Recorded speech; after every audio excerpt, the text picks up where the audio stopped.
नमस्कार दोस्तों, आज मैं लेकर आया हूं एक ऐसी फिल्म जिसने अपने देसी अंदाज और दमदार कहानी से हर किसी को दीवाना बना दिया। कांतारा।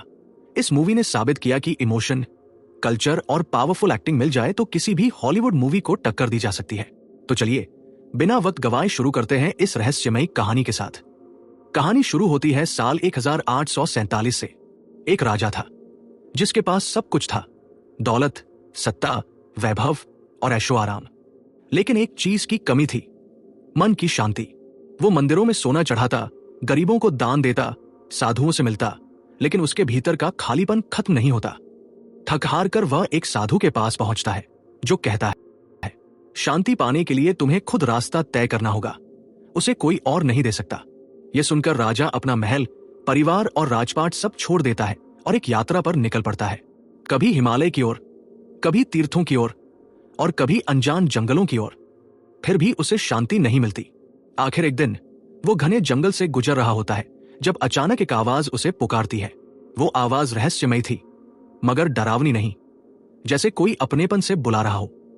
वो आवाज उसे एक पुराने पत्थर के पास ले जाती है। वहां कुछ आदिवासी लोग पूजा कर रहे होते हैं।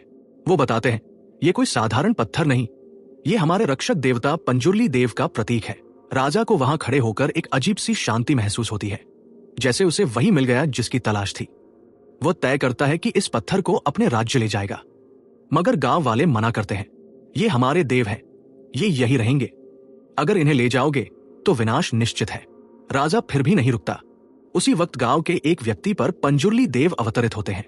देव क्रोध में कहते हैं, अगर मैं तुम्हारे साथ चलूं तो उतनी जमीन इन जंगल के लोगों को दोगे जितनी दूर तक मेरी आवाज पहुंचेगी। राजा हामी भर देता है, लेकिन पंजुर्ली देव चेतावनी देते हैं, मेरे साथ गुलिगा देव भी आएंगे। अगर तुमने अपना वचन तोड़ा तो गुलिगा तुम्हारे वंश को मिटा देंगे। राजा अपने वचन के अनुसार जंगल की भूमि उन आदिवासियों को सौंप देता है, लेकिन क्या उसके वंशज इस वादे को निभा पाएंगे? यहीं से शुरू होती है कांतारा की असली कहानी। राजा के वचन निभाने के बाद उसे आखिरकार मन की शांति मिल जाती है। यहीं से कहानी आगे बढ़ती है। करीब 150 साल बाद, यानी 1970 के दशक में, अब वही गांव एक अलग रूप में नजर आता है। यहां हर साल एक भव्य त्योहार मनाया जाता है, भूत कोला। ये कर्नाटक का एक पारंपरिक रिवाज है, जहां तुलु समुदाय के लोग अपने देवता को प्रसन्न करने के लिए नृत्य और अभिनय के जरिए उनकी पूजा करते हैं। इस दौरान कलाकारों के भीतर असली देवता का वास माना जाता है। वे अपने लोगों को आशीर्वाद देते हैं और आने वाले समय की चेतावनी भी। ये परंपरा पीढ़ी दर पीढ़ी चलती आ रही है और आज भी उसी श्रद्धा से निभाई जाती है। उसी साल इस समारोह में आता है उस राजा का एक वंशज, मगर उसका मन साफ नहीं था। वो चाहता था कि इस गांव की पवित्र जमीन बेच दी जाए ताकि इन जगहों को बेचकर बहुत सारे पैसे कमाए। उसे लगता था कि भूत कोला जैसी प्रथाएं सिर्फ अंधविश्वास है, जिनकी वजह से इतनी बड़ी जमीन व्यर्थ पड़ी है।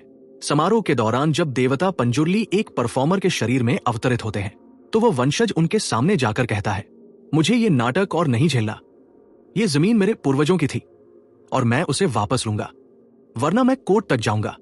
देवता मुस्कुराते हैं और गहरी आवाज में जवाब देते हैं, ये जमीन तुम्हारे राजा ने खुद दी थी, अगर वचन तोड़ा जाएगा तो विनाश तय है।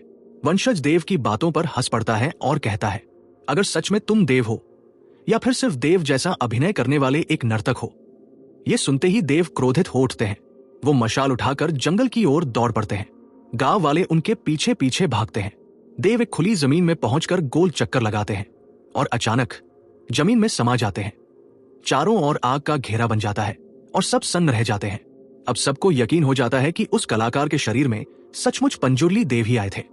अगले दिन वही वंशज जो जमीन हथियाने निकला था, कागज लेकर अदालत पहुंचता है, लेकिन वहां अचानक उसे खून की उल्टी होती है और वो वहीं मर जाता है। गांव वालों को समझ आ जाता है कि गुलिगा देव ने अपना वचन निभाया है, क्योंकि जो पंजुर्ली देव का रौद्र रूप है वही गुलिगा है।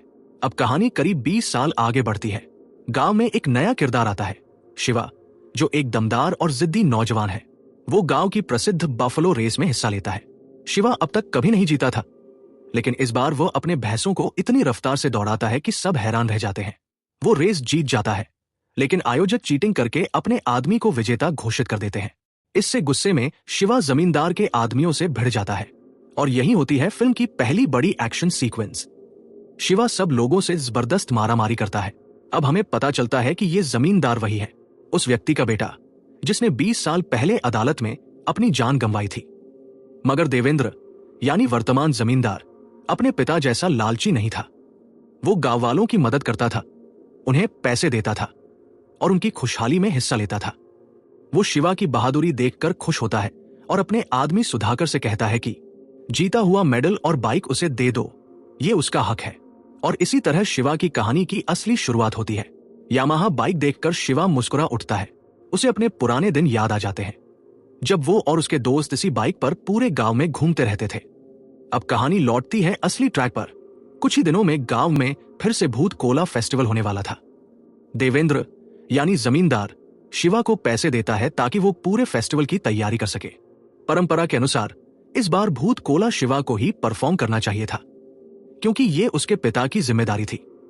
लेकिन जब उसके पिता ने आखिरी बार ये पूजा की थी, उसी रात वे रहस्यमय तरीके से गायब हो गए थे और तब से शिवा को देव की भूमिका निभाने से डर लगने लगा था।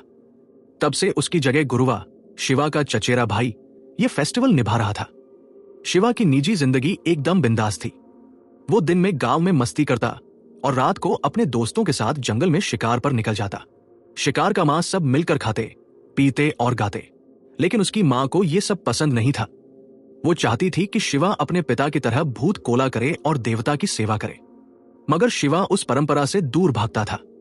अपना खर्च चलाने के लिए वह देवेंद्र के लिए जंगल से लकड़ी काट कर लाता, कभी शिकार करके बेच देता और गांव के झगड़े सुलझाने में भी मदद करता। देवेंद्र उसे पसंद करता था, इसलिए अक्सर कुछ पैसे या गिफ्ट दे दिया करता था। इसी दौरान गांव में एंट्री होती है एक नए किरदार की, मुरली, जो कि एक सख्त और ईमानदार फॉरेस्ट ऑफिसर था। उसे जंगल में हो रहे अवैध शिकार और पेड़ काटने से बहुत दिक्कत थी। एक दिन गांव के कुछ लोग लकड़ी काटकर वापस लौट रहे थे, तो मुरली उन्हें पकड़ लेता है, डांटता है और चेतावनी देता है। ये जंगल सरकार की प्रॉपर्टी है, इसे कोई अपनी जागीर नहीं बना सकता। धीरे धीरे वक्त गुजरता है और आता है भूत कोला फेस्टिवल का दिन। गांव के लोग जंगल से लकड़ियां काटकर लौट रहे होते हैं ताकि आयोजन हो सके, मगर फिर से मुरली उन्हें रोक लेता है।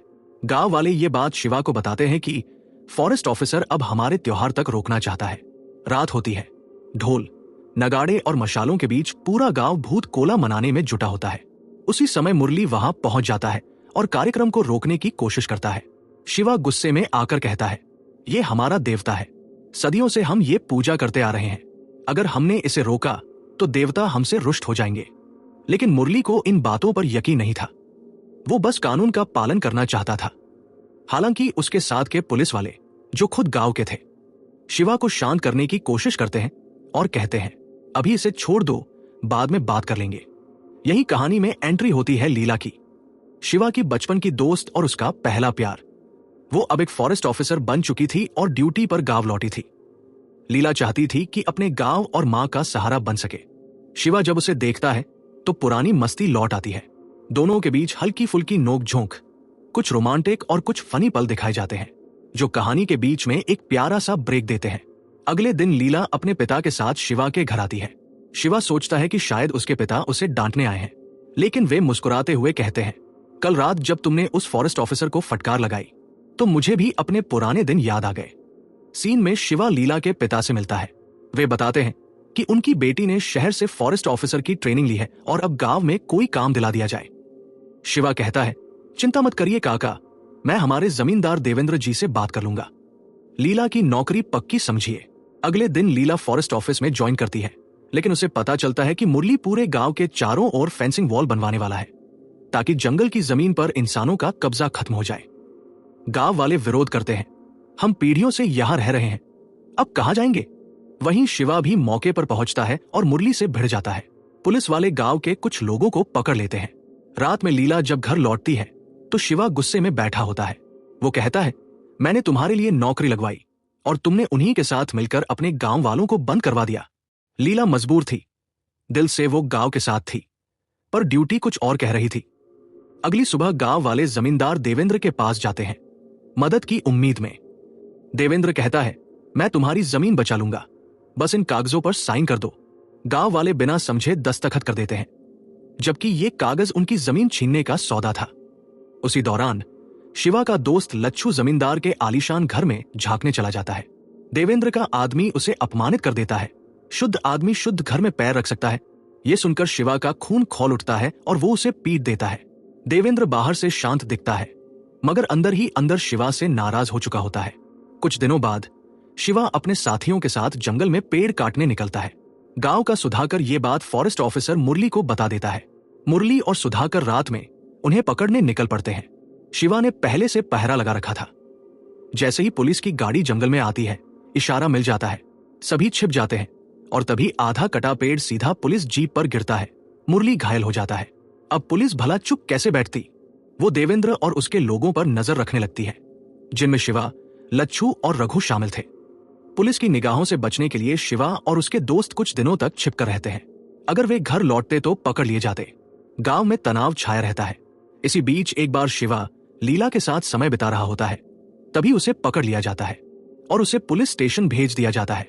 इसके अगले सीन में देवेंद्र गुरुवा को अपनी गाड़ी में बैठाकर घर छोड़ने जाता है और कहता है, मैं तुम्हें घर तक छोड़ दूंगा। गुरुवा हैरान होकर पूछता है, आप जैसे बड़े आदमी मुझे क्यों मदद कर रहे हैं? आपको मुझसे क्या चाहिए? देवेंद्र मासूम सी आवाज में कहता है, तुमने कभी गांव के लिए कुछ नहीं मांगा, पर हर बार भूत कोला तुम निभाते हो, इसलिए मैं तुम्हें गांव के बाहर जमीन दूंगा। बस एक छोटा सा काम कर दो। देवेंद्र की शर्त थी कि जब तुम पंजुर्ली देव बनोगे तो मेरे पक्ष में झूठ बोल देना, कहना कि आज से गांव की सारी जमीन देवेंद्र के नाम कर दी जा रही है। गुरुवा गंभीरता से कहता है, पंजुर्ली देव कभी झूठ नहीं बोलते, वे हमेशा सच्चाई ही कहते हैं। देवेंद्र दबोच कर कहता है, तुम जानते हो ये तुम्हारा शरीर होता है, देव कुछ पलों के लिए आते हैं, जब वे चले जाए तो बस वही बोल देना। गुरुवा इन शर्तों को मानने से इनकार कर देता है। देवेंद्र का चेहरा बदल जाता है। तेरह पर बैठा आदमी गुस्से से चिल्ला उठता और गुरुवा को चाकू मार देता है और उसे गांव के बीचों बीच फेंक दिया जाता है। रात में शिवा के सपनों में पंजुर्ली देव आते हैं, आंसू भरे, खून से सने हुए। वे दुखी हैं क्योंकि उनका भक्त गुरुवा अब इस दुनिया में नहीं रहा। शिवा भयभीत हो उठता है। सुबह देवेंद्र खुद गुरुवा के घर आता है और नाटक सा शोक मानता है, किसने ये किया? गुरुवा के पिता करवट लेकर कहते हैं, जिसने भी मारा वो खून की उल्टी करके मरेगा। गांव वाले मानते हैं कि कत्ल उसी गांव में हुआ होगा, इसलिए दोषी को सजा मिलनी चाहिए। देवेंद्र एक चाल चलता है। देवेंद्र किसी तरह स्टेशन से शिवा को छुड़वा लेता है और रिहा होने के बाद उसके लिए एक पार्टी का आयोजन करता है और सबको इकट्ठा करके फुसला देता है कि गुरुवा को मारे वाला फॉरेस्ट ऑफिसर मुरली है। शिवा का गुस्सा खुले में आ जाता है। वो मुरली की जान लेने की सोचने लगता है, पर रास्ते में उसे लोहार महाजन रोकता है और बताता है कि उसने देवेंद्र की गाड़ी में गुरुवा को जाते देखा था, पर वापस आते वक्त गाड़ी में सिर्फ देवेंद्र ही था। अगले दिन गुरुवा की लाश मिली। अब बातें साफ हो जाती हैं, गुरुवा का कत्ल देवेंद्र ने ही किया था। सुधाकर भी ये सब सुन लेता है और शिवा पर टूट पड़ता है, क्योंकि शिवा अगर देवेंद्र तक पहुंच गया तो सब बदल जाएगा। यहां एक बड़ा क्लासिक फाइट सीन निकलता है। अकेला शिवा कई गुंडों का सामना करता है और दहलीज से लड़ता है। अगले दिन खबर पूरे गांव में फैल जाती है, गुरुवा का हत्यारा देवेंद्र ही है। देवेंद्र के चालों से कई लोगों की जमीन भी धोखे से छिन चुकी थी। परेशान लोग मदद के लिए मुरली के पास जाते हैं। मुरली, जो पहले सिर्फ जंगल की रक्षा पर फोकस करता था, जब समझता है कि देवेंद्र के हाथों ये जमीनें चली गई तो पूरा परिदृश्य बदल जाता है। अगर ये सब उसके हाथ में आ गया तो वो जंगल को ही नष्ट कर देगा। रोड और इमारतें बनेंगे और जंगल हमेशा के लिए खत्म हो जाएगा। इस खतरे को समझते हुए मुरली गांव वालों के साथ खड़ा होने का फैसला करता है। यह वही मोड़ है जहां व्यक्तिगत दगा सामूहिक संघर्ष में बदल जाता है। शिवा, मुरली और गांव के लोग अब एक ही मोर्चे पर खड़े हैं। अगला सीन बताता है कि कैसे ये सब मिलकर देवेंद्र के षड्यंत्र का सामना करते हैं और पंजुर्ली देव की परछाई फिर कहानी में गहरी तरह से लौटती है। मुरली अब शिवा के साथ खड़ा होता है और कहता है, अगर देवेंद्र का कोई भी आदमी तुम्हें नुकसान पहुंचाने की कोशिश करेगा तो पूरी पुलिस फोर्स तुम्हारे साथ खड़ी रहेगी। इसके बाद मैदान सज जाता है। एक तरफ देवेंद्र अपने गुंडों के साथ और दूसरी ओर मुरली अपनी पुलिस टीम के साथ। दोनों का एक ही मकसद, इस जमीन पर किसका हक रहेगा। देवेंद्र चाहता है इस गांव को मिटाकर यहां बड़े बड़े इमारतें खड़ी करना, जबकि मुरली और शिवा चाहते हैं इस जंगल की पवित्रता को बचाना। लड़ाई शुरू होती है। धूल, खून और गुस्से से भरी एक भयंकर भिड़ंत। शिवा अपने गुस्से में देवेंद्र के गुंडों को ध्वस्त कर देता है, लेकिन तभी एक ताकतवर आदमी आकर शिवा को उठाकर पटक देता है। शिवा का सिर पत्थर से टकराता है और वो बेहोश होकर गिर पड़ता है। गांव वालों को लगता है शिवा मर चुका है, मगर उसी पत्थर से एक दिव्य शक्ति जाग उठती है। वही पत्थर जो 1847 में राजा को मिला था, जब पंजुर्ली देव ने उसे शांति दी थी। उस पल शिवा में देव की आत्मा समा जाती है। वो अपने इंसानी रूप से बदलकर गुलिका देव का अवतार ले लेता है और यहीं से फिल्म का सबसे दमदार सीन शुरू होता है, जहां शिवा नहीं, खुद देव बोलते हैं। गुलिका देव क्रोध में आकर देवेंद्र और उसके विनाशकारी लोगों का अंत कर देते हैं। जंगल फिर से पवित्र हो जाता है, गांव की भूमि सुरक्षित रहती है। कुछ समय बाद फेस्टिवल फिर से मनाया जाता है। अब शिवा खुद पंचुर्ली देव बनकर नृत्य करता है। लीला, जो अब गर्भवती है, श्रद्धा से उसे देखती है। मुरली भी वहीं मौजूद होता है और देव उसके पास जाकर जंगल की रक्षा के लिए उसे आशीर्वाद देते हैं। फिर अचानक देव जंगल की ओर बढ़ते हैं, जहां कभी शिवा के पिता गायब हुए थे। देव वही लुप्त हो जाते हैं, क्योंकि अब एक नया वारिस जन्म लेने वाला है, शिवा का बेटा, जो आगे चलकर इस परंपरा को आगे बढ़ाएगा। और इसी खूबसूरत रहस्य और आध्यात्मिक संदेश के साथ कहानी यहीं समाप्त होती है। देव की परंपरा, जंगल की आत्मा और इंसान की श्रद्धा हमेशा जीवित रहती है। अगर आपको यह कहानी पसंद आई हो तो वीडियो को लाइक, शेयर और कमेंट जरूर करें। और अगर आप चैनल पर नए हैं तो मूवीज एक्सप्लेन्स को सब्सक्राइब करना न भूलें, क्योंकि यहां फिल्मों को समझाया जाता है फिल्मी अंदाज में। मिलते हैं अगले वीडियो में। Keep watching, stay safe.